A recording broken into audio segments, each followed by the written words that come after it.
Welcome back to another video on the Wrestles Way and to another edition of Smackdown Out of 10. Big show today. Obviously we've got all of the fallout from Money in the Bank, John Cena returning and confronting Roman Reigns, and then all of the fallout from the first Smackdown last week with crowds back, including Finn Balor returning. So yeah, it's got all the hallmarks of an interesting show. Let's get straight into it. John Cena kicked off Smackdown as he did Raw and talked about escaping the Firefly fan house in the past before talking about chin-cheeking Roman Reigns. Cena talked about how Roman sucked and demanded the tribal chief comes out. Cena had to call a second time before Paul Heyman came out in Roman's face. Heyman taunted Cena by telling him the tribal chief was there, and Cena will get his answer tonight before singing Cena's entrance and mocking him.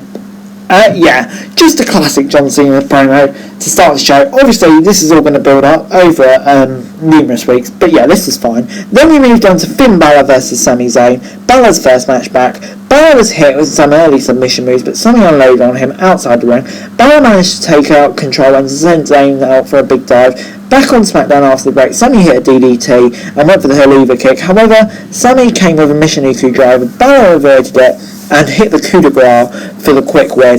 I'm going to 7 out of 10. This was good. Really just bringing Balor back to speed. I lost weight in the helm, Zayn that much. So yeah, this was solid on the whole. And then backstage, Baron Corbin said he was still desperate before Owens came out and gave him some money, and then he was attacked.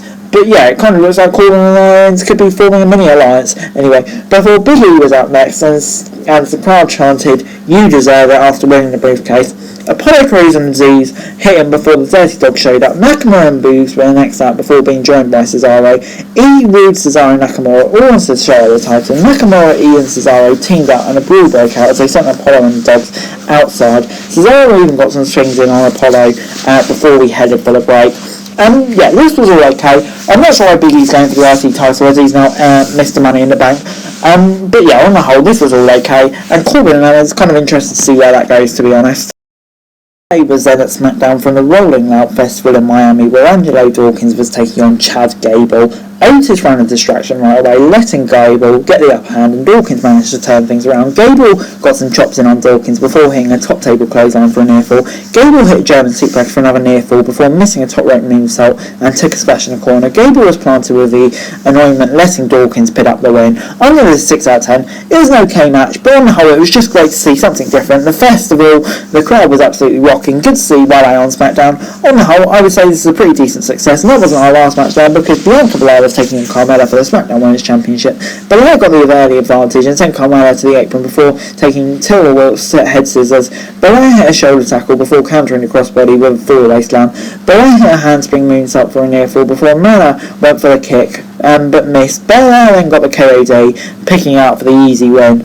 I'm going to give this 7 out of 10. Once again, this is a great success. Belair really being put over.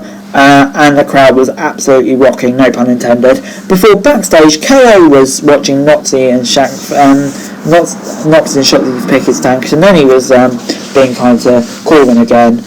Shotzi then fired it at Corbin, and KO came to the rescue. So yeah, kind of intrigued to see where this goes, to be honest. Before Edge was out next and blamed Seth Rollins for his loss at Money in the Bank. He claimed the Usos had no idea that Rollins would interfere. Edge recalled the time he first met Rollins in 2014 before saying that he'd learned from the most evil minds in WWE, citing the Ministry of Darkness. Rollins walked out and Edge called him to join him in the ring. Rollins joined him and said he hated people like Edge and Cena who wanted to steal opportunities without deserving it himself. Rollins called him Grandpa Edge, saying he was a scumbag right to his face, and said that he was going to crush the rated R superstars' dreams.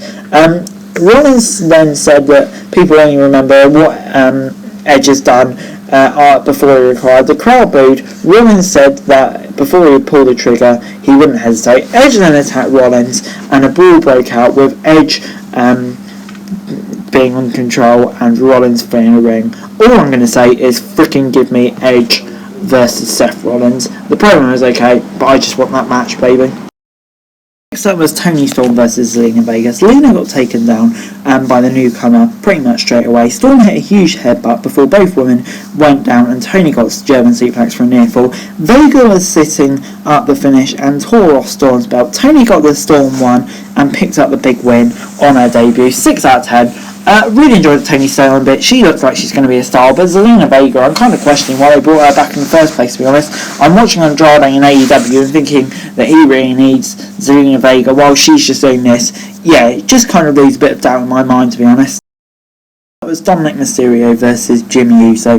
Dominic unloaded on Uso right off the bat, but took a shoulder tackle before hitting a hip toss and a drop kick. Uso then got a drop kick in return and sent Dom into the corner, only for a near fall. However, Uso almost pinned Dom with an enziguri before the Smackdown Tag Team Champions set out for a 619. Jay dragged Jimmy to safety. Back after the break, Dominic went for the Three Amigos, and he finally got the 619 before Dominic took out Jay with a baseball slide before they counted each other's moves. Jimmy hit Dominic in a pinning position, and the young star could have reversed it, but Jay got his feet on the ground, letting Jimmy pick up the win. I'm going to go with 6 out of 10. Just your classic kind of title match in between feuds, and so yeah, this was fine. 6 out of 10.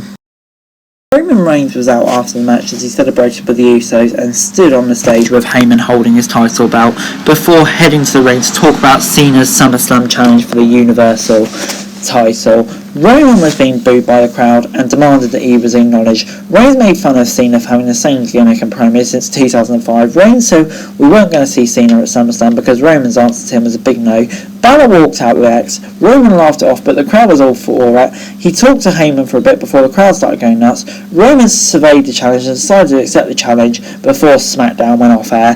Now, I don't know if this is going to be at SummerSlam, but it certainly is an interesting little roadblock that I kind of didn't see coming, and to be honest, I'm kind of intrigued where it goes. Reigns versus Balor's bound to be a TV banger, or we may see it in the pay-per-view after SummerSlam. I'm still convinced we're going to get Reigns v Cena, but this was interesting. Overall this week, SmackDown gives me a 7 out of 10. Yeah, enjoyed this SmackDown. Definitely leaves me wanting to watch next week, see what's going to happen with the Reigns Balor Cena situation, and yeah, there's lots going on. So on the whole, I really enjoyed this episode, and it seemed like a pretty good success to me, so I hope they can continue next week. But anyway guys, that's it for the video. Thanks very much for watching. Remember to like, share, subscribe, remember your thoughts, comments down there, follow me on Twitter, link in the description below for daily wrestling news, and subscribe to my channel to screen right now, that'd be greatly appreciated. Thanks very much for watching. Peace!